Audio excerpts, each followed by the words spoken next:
परंतु इस बार जब मैं हिमालय के कंधे पर चढ़ा तो कुछ और रूप में सामने थी। मैं हैरान था कि यही दुबली पतली गंगा, यही यमुना, यही सतलुज समतल मैदानों में उतरकर विशाल कैसे हो जाती हैं। इनका उछलना कूदना, खिलखिला कर लगातार हंसते जाना, इनकी यह भाव भंगिमा, इनका यह उल्लास कहाँ गायब हो जाता है। मैदान में जाकर किसी लड़की को जब मैं देखता हूँ, किसी कली पर जब मेरा ध्यान अटक जाता है, तब भी इतना कौतूहल और विस्मय नहीं होता जितना कि इन बेटियों की बाल लीला को देखकर। लेखक आगे कहता है कि जब मैं हिमालय के कंधे पर चढ़ा, अर्थात मैं जब हिमालय के ऊपर चढ़ा, तो हमें नदियों का कुछ और ही रूप सामने आया जो हैरान कर देने वाला था। ये दुबली पतली गंगा, यमुना, सतलुज नदियाँ समतल मैदानों में उतरकर अपना विशाल रूप कैसे ले लेती हैं। इनका उछलना कूदना, खिलखिला कर लगातार हंसते हुए जाना, इनकी भाव भंगिमाएँ, इनका उल्लास कहाँ गायब हो जाता है मैदान में जाकर।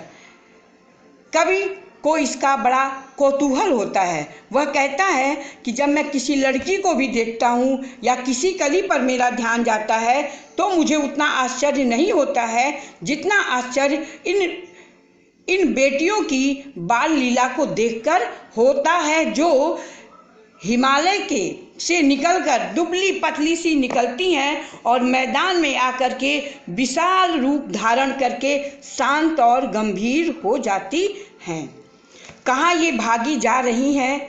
वह कौन लक्ष्य है जिसने इन्हें बेचैन कर रखा है? अपने महान पिता का विराट प्रेम पाकर भी अगर इनका हृदय अतृप्त है, तो वो कौन होगा जो इनकी प्यास मिटा सकेगा। कवि कहता है कि ये नदियाँ मैदान में आ करके ऐसे वेग से, ऐसी तीव्रता से चलती हैं जैसे लगता है कि इनका कोई लक्ष्य ऐसा है, उस लक्ष्य को पाने के लिए ये बेचैन हुए दौड़ रही हैं। अपने महान पिता का विराट प्रेम, ये नदियाँ अगर अपने पिता के प्रेम से इनका हृदय अतृप्त है, तो कौन ऐसा होगा जो इनकी प्यास को मिटा सकेगा। क्या बर्फ की जली नंगी पहाड़ियाँ, छोटे छोटे पौधों से भरी घाटियाँ, बंधुर अधित्यकाएँ, सरसब्ज उपत्यकाएँ, ऐसा है इनका लीला निकेतन। निकेतन मतलब होता है घर, नीला मतलब क्रीड़ाएँ। लेखक आगे कहता है कि वह कौन होगा जो इनकी प्यास मिटाएगा। ये बर्फ जली नंगी पहाड़ियाँ, या छोटे छोटे पौधे, या हरी भरी ये घाटियाँ, या ये पहाड़ का मुकुट। बंधुर मतलब होता है मुकुट। अधित्यकाएँ का अर्थ होता है पहाड़ के ऊपर की समतल भूमि, जिसे टेबल लैंड भी कहते हैं। सरसब्ज मतलब होता है हरा भरा। उपत्यकाएँ मतलब होता है पहाड़ के पास की भूमि जो तराई या घाटी कहलाती है। खेलते खेलते जब ये दूर निकल जाती हैं, तो देवदार, चीड़, सरो, चिनार, सफ़ेदा, केल के जंगलों में पहुंचकर शायद इन्हें बीती बातें याद करने का मौका मिल जाता होगा। कौन जाने बूढ़ा हिमालय अपनी इन नटखट बेटियों के लिए कितना सिर धुनता होगा। बड़ी बड़ी चोटियों से जाकर पूछिए तो उत्तर में विराट मौन के सिवाय उनके पास और रखा ही क्या है। लेकिन यही नदियाँ जब अपनी क्रीड़ाएँ करते हुए अपने घर से खेलते कूदते जब ये दूर निकल जाती हैं, तब देवदार, चीड़, सरो, चिनार, सफ़ेदा, केल के जंगलों में पहुंचकर इन्हें अपनी बीती बातें याद करने का मौका मिलता है, अर्थात इनमें कुछ स्थिरता आती है। तब ये अपनी बातों को याद करने का इनको मौका मिलता है। कौन जानता है कि बूढ़ा हिमालय जो इनका पिता है, वह अपनी बेटियों के लिए कितना सिर धुनता होगा कि आखिर इनका क्या होगा, कितना चिंतित होगा, इसकी इन्हें कोई खबर नहीं होती है। बड़ी बड़ी चोटियों से जाकर पूछिए तो उत्तर में विराट मौन के सिवाय उनके पास रखा ही क्या है। अगर हिमालय की ऊंची ऊंची चोटियों से भी जाके पूछे तो उत्तर में स्थित विराट हिमालय मौन, उसके पास मौन के सिवा बोलने के लिए कुछ भी नहीं है। सिंधु और ब्रह्मपुत्र ये दो ऐसे नाम हैं जिनके सुनते ही रावी, सतलुज, ब्यास, चेनाब, झेलम, काबुल, कपिशा, गंगा, यमुना, सरयू, गंडक, कोसी आदि हिमालय की छोटी बड़ी सभी बेटियां आंखों के सामने नाचने लगती हैं। वास्तव में सिंधु और ब्रह्मपुत्र स्वयं कुछ नहीं है। दयालु हिमालय के पिघले हुए दिल की एक एक बूंद न जाने कभी से इकट्ठा होकर इन दो महानदों के रूप में समुद्र की ओर प्रवाहित होती रही हैं। कितना सौभाग्यशाली है वह समुद्र जिसे पर्वतराज हिमालय की इन दो बेटियों का हाथ पकड़ने का श्रेय मिला है।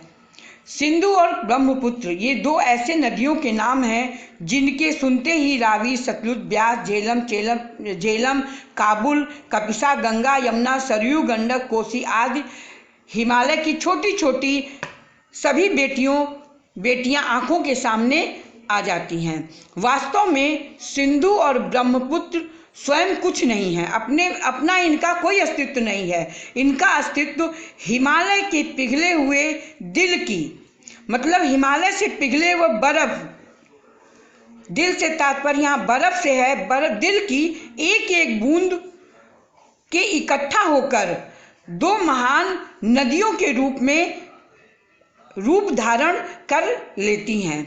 इनका कोई अपना अस्तित्व नहीं है। ये हिमालय के पिघले हुए दिल की, मतलब पिघले हुए बर्फ की एक एक बूंद से इकट्ठा होकर के इतना महान रूप धारण करती हैं, और जो तीव्र वेग से इकट्ठा होकर के तीव्र वेग से दो महानदियों का रूप धारण करके समुद्र की ओर की धारा में मिलने के लिए आगे बढ़ती हैं।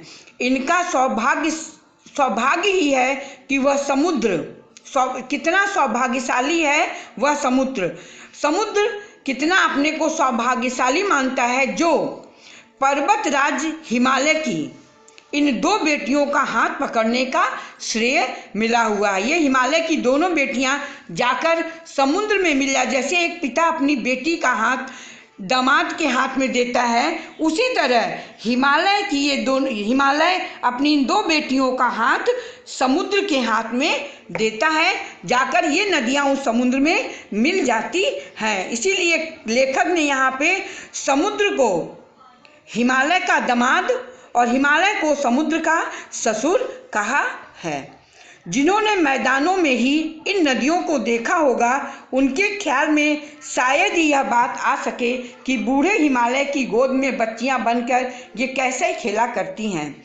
माँ बाप की गोद में नंग धड़ंग होकर खेलने वाली ये इन बालिकाओं का रूप पहाड़ी आदमियों के लिए आकर्षण भले ना हो, लेकिन मुझे तो ऐसा लुभावना प्रतीत हुआ वह रूप की हिमालय को ससुर और समुद्र को उसका दामाद कहने में कुछ भी झिझक नहीं होती है। मैदान में इन नदियों का विशाल रूप देख करके मन में ख्याल आया कि शायद बूढ़े हिमालय की गोद में ये बच्चियां खेला करती थीं, मगर माँ बाप की गोद में नंग धड़ंग होकर खेलने वाली इन बालिकाओं से तात्पर्य यहाँ नदियों से है, पहाड़ी आदमियों के लिए आकर्षण, भले पहाड़ पे रहने वाले लोगों के लिए भले नहीं आकर्षण हो, लेकिन समतल भूमि पे रहने वालों के लिए आकर्षण का केंद्र है। मुझे तो ऐसा ही लुभावना प्रतीत हुआ, मुझे ऐसा ही प्रतीत हुआ। तो हिमालय को ससुर और समुद्र को उसका दामाद कहने में कुछ भी झिझक नहीं होती है। इसीलिए लेखक को हिमालय को ससुर और समुद्र को उसका दामाद कहने में कुछ भी झिझक नहीं होती है।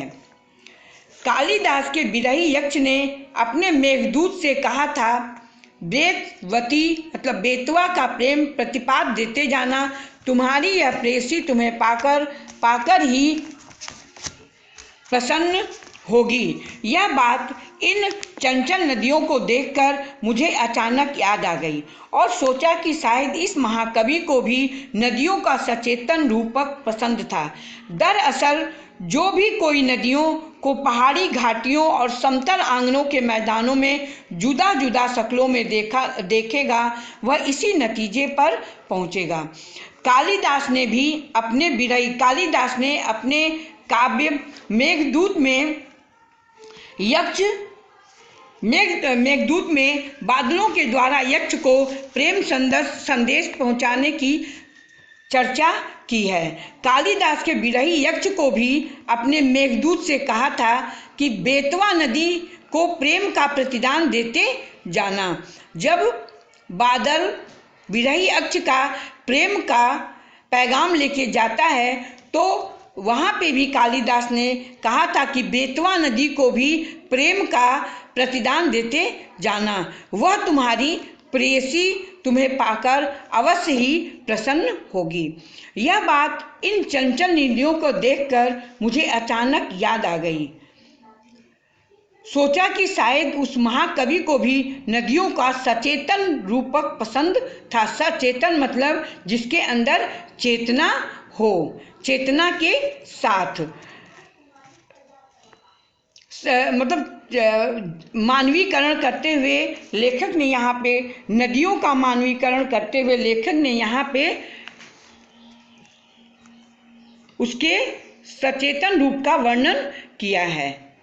दरअसल जो भी कोई नदियों को पहाड़ी घाटियों और समतल आंगनों के मैदानों में जुदा जुदा शक्लों में देखेगा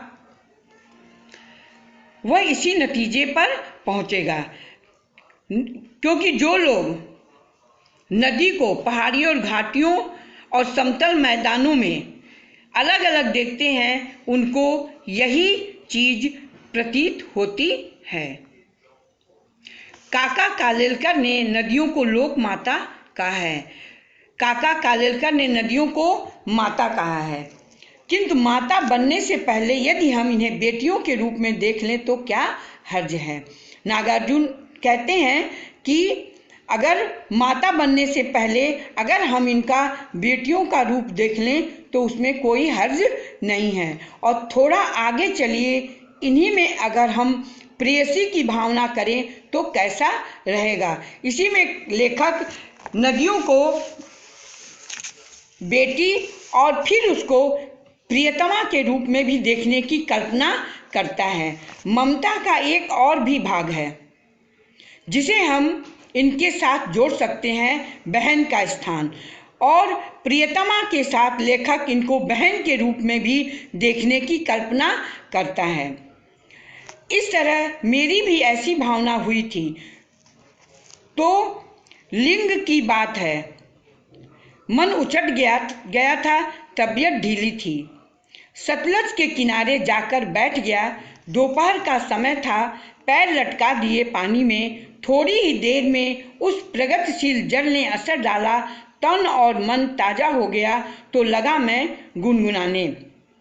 कवि कहता है कि मन थोड़ा भारी था और तबीयत थोड़ी ठीक नहीं थी, तो वह जा कर के सतलज नदी के किनारे बैठ गया और दोपहर का समय था। लेखक सतलज नदी की पानी में पैर लटका कर बैठ गया और थोड़ी देर में ही प्रगतिशील जल के असर से मतलब चलायमान जल के असर से लेखक का शरीर तरोताजा हो गया और वह मन में गुनगुनाने लगा।